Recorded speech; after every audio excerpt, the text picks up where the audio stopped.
बिस्मिल्लाहिर्रहमानिर्रहीम। अस्सलाम वालेकुम दोस्तों। पेश खिदमत है उर्दू नावल पहली चाहत, राइटर फातिमा अहमद। अगर आपने अभी तक चैनल को सब्सक्राइब नहीं किया तो इसको सब्सक्राइब कर लें ताकि आने वाली वीडियोस के अपडेट्स सबसे पहले आप तक पहुंच सकें। बिस्मिल्लाहिर्रहमानिर्रहीम। उर्दू नावल पहली चाहत, किस्त नंबर 1 पार्ट 4। अब काफ़ी देर होगी। अशर ने कलाई में बंदी घड़ी को देखते हुए मेरा से कहा तो वो यकदम ही अपनी जगह से उठ गई। वो आज बहुत घबरा रही थी, बहुत शर्म आ रही थी उसे। उसको जल्दी से उठते देखकर उसकी भाभी ने मानी खेज नज़रों से देखा था उसे। इतनी भी क्या जल्दी है, चले जाना घर। और भाभी की बात सुनते ही बेचारी फिर से बैठ गई थी। शर्मिंदगी से चेहरा सुर्ख हो गया था। वो नजरें झुकाए हाथों की उंगलियों को आपस में मसल रही थी। इतने में उसकी भाभी ने उसका हाथ पकड़ा और उसे वहाँ से दूसरे कमरे में ले गई। क्या हो गया, इतनी नर्वस क्यों हो रही हो? रिलैक्स हो जाओ।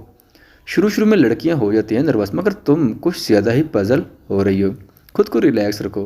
भाभी ने उसका हाथ थामते हुए उसे तसल्ली दी। जब वो कुछ रिलैक्स फील करने लगी तो उसकी भाभी को फिर से शरारत सूझी। वैसे दरवाज़ा बंद करके क्या हो रहा था? भाभी ने आंख में शरारत लिए सवाल किया। तो मेरा जो पहले ही इतनी नर्वस हो रही थी, फिर से वही हालत होने लगी उसकी।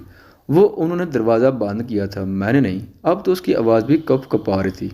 पागल लड़की, तुम तो ऐसे घबरा रही हो जैसे कोई जुर्म कर लिया। अच्छा, एंजॉय करो मगर खुद को रिलैक्स रखो। इतना नर्वस होने की बिल्कुल भी ज़रूरत नहीं। उसकी भाभी ने उसे गले लगाते तसल्ली दी थी। जी मेरा भी, हल्का सा मुस्कुरा दी। फिर उसने अबाया और उसका स्कार्फ पहना और फिर दोनों खुदा हाफिज कहते वहाँ से निकल गए थे। जब घर पहुँचे तो पहले बीजान के कमरे में गए। बीजान के अलावा भी कोई था जो अशर का इंतज़ार कर रहा था। वो था अरहम का उसका भतीजा। बीजान से मिलने के बाद उसने अरहम को गोद में उठाया। अरहम अब भी कुछ खफा था। क्या हुआ मेरे शेर को?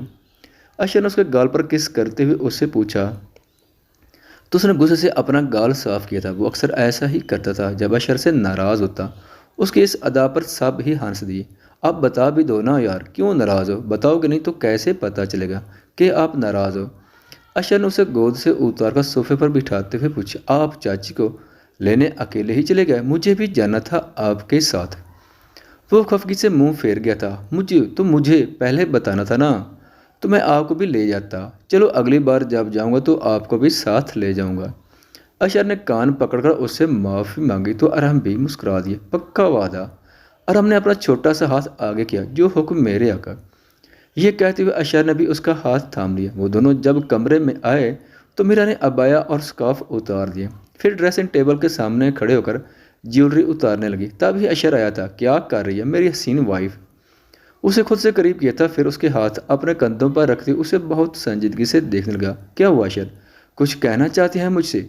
अशर के चेहरे पर छाई संजीदगी देखकर उसने अशर से सवाल किया। तो वो उसका हाथ पकड़े बेड के पास लाया और उसे वहाँ बिठाते खुद भी बैठ गया।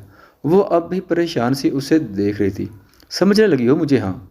अशर ने मेरा के गोद में सर रखते उसकी तरफ देखा। रोमांस तो होता रहेगा। आज हम एक दूसरे से अपनी हर बात शेयर करेंगे। जो आपके दिल में है, जो आप मुझसे कहना चाहती हैं, कह देना।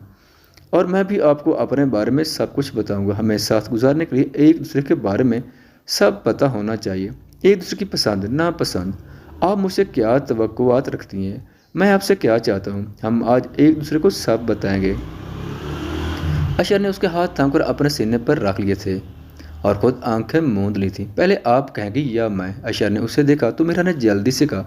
मैं बताऊंगी सब कुछ आपको। जी जनाब, ये बंदा आपको सुन रहा है, इरशाद फरमाइए।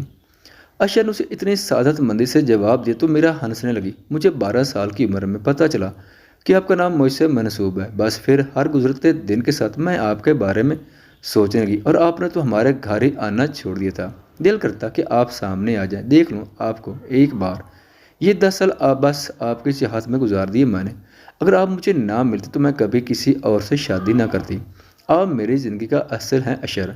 प्लीज़ मुझसे बेवफाई मत कीजिएगा। मैं आपके बिना नहीं जी सकती, नहीं रह पाऊंगी आपके बगैर। मेरा की आंखें नम हो गई। अशर यकदम ही उठकर बैठ गया। ज़िंदगी ने वफा की तो ये बंदा आपका गुलाम रहेगा इंशाअल्लाह। अशर ने अपने सीने पर हाथ रख कर सर झुकाते उससे कहा तो वो रोते हुए मुस्कुरा दी। अब मैं बताऊं? अशर भी फिर से मिरा की गोद में सर रखते अपनी कहानी सुनाना शुरू हो गया।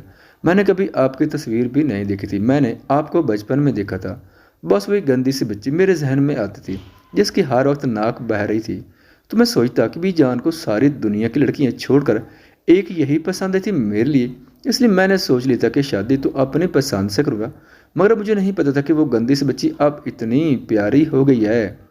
वो जानता था कि मेरा तंग हो रही, मगर वो अनजान बना उसे बार बार गंदा कह रहा था। उठे फौरन मेरी गोद में सर रखकर बार बार मुझे ही गंदा बोल रहे हैं, जहाँ ढूंढ लें अपने लिए कोई अच्छी और साफ सुथरी सी लड़की। आपके मेरा वाकई चिढ़ गई। तो अशर ने हंसते हुए उसका हाथ पकड़ा था। मेरी जान, ये काम मेरी भी जान ने कर लिया। ढूंढ ली इतनी अच्छी, खूबसूरत, नफासत पसंद और मुझे चाहने वाली लड़की। अपनी इतनी तारीफ सुनने के बावजूद भी मेरा हाथ छुड़ाती साइड रूम की तरफ बढ़ गई। ओहो, एक तो ये नाराज बहुत जल्दी हो जाती है। वो जब वापस आई तो अशर उसका इंतज़ार कर रहा था। उसे देखकर जानबूझकर आंखें बंद कर ली। मेरा लाइट्स ऑफ करके बेड पर लेट गई। अशर की तरफ देख रही थी, मगर वो सोने की एक्टिंग करने लगा तो खुद भी दूसरी तरफ करवट ले ली। तभी अशर का कह गूंजा था, मेरी स्वीट एंड लवली वाइफ नाराज़ हो गई है मुझसे। ये कहते हुए अशर ने उसे खुद से करीब कर लिया था और आज मीरा ने भी कोई मजामत नहीं की थी। हमाद, उसने अपने शोहर को मुखातिब किया था। क्या था? बोलो। वो कुछ मसरूफ़ था, तभी अपनी बीवी जमल की तरफ बगैर देखे कहा, मेरा दिल चाहता है कि हमारी एक बेटी हो जाए तो हमारी फैमिली मुकम्मल हो जाएगी। फिर अपनी ख्वाहिश बताते हुए उसकी आंखें चमकने लगी थी। मुझे अभी फ़िलहाल ऐसी कोई ख्वाहिश नहीं, और वैसे भी ये तो तुम से संभलता नहीं, बेटी चाहिए तुम्हें। वो अपने 3 साल बेटे हमजा की बात कर रहा था, जो कि उनकी शादी के 2 साल बाद पैदा हुआ था। आपका क्या मतलब नहीं संभलता? उसे अपने शोहर की बात कुछ अच्छी नहीं लगी थी। जब तुम किसी और बच्चे को गोद में उठा लेती हो तो फिर 4 घंटे तक उसका मूड ही सही नहीं होता। बेटी आ गई तो फिर कैसे संभालोगे? ये बर्दाश्त नहीं करेगा। हमाद अपने बेटे के मसाज से अच्छी तरह वाकिफ था, इसलिए अभी फ़िलहाल वो दूसरे बच्चे के बारे में सोचना भी नहीं चाहता था। अच्छा छोड़ें, बस आप तो ऐसे कह जैसे मैं अभी कह दूँगी और अभी आ जाएगी बेटी। वो खुद भी हमजा की फिरत से बहुत अच्छी तरह वाकिफ़ थी कि वो किसी दूसरे बच्चे को बर्दाश्त नहीं करता, सो उसने भी उस टॉपिक पर अपने शोहर से ज़्यादा बहस करना मुनासिब नहीं समझा। तुम उस मासूम के साथ ऐसा मत करो, उससे बेहतर है तुम उसका गला दबा दो या जहर दे दो उसे। मेरा दिल तो मुतमिन होगा ना कि हमने उसे दुनिया की जलालत छीलने के लिए नहीं छोड़ा। वो अपनी बीवी की मिन्नतें कर रहा था कि उस मासूम सी जान पर इतना बड़ा जुल्म ना करे और जहर देकर हम पूरी दुनिया के सामने मुजरिम बन जाए ना, है ना? अगर आप वो नहीं करेंगे जैसा मैं कह रही हूँ तो फिर आप मुझे तलाक दे दें। उसने अपने ईश्वर के इरादों को कमज़ोर पड़ते देखा तो आखिरी हरबा आजमाया, जिसमें वो कामयाब भी हो गई। ख़वातीनो हज़रात, वीडियो देखने का शुक्रिया। अगर वीडियो पसंद आए तो चैनल को सब्सक्राइब करें और साथ ही बेल के आइकन को लाजमी प्रेस करें ताकि आपको आने वाली वीडियोज़ के अपडेट सबसे पहले मिल सकें। खुदा हाफिज़।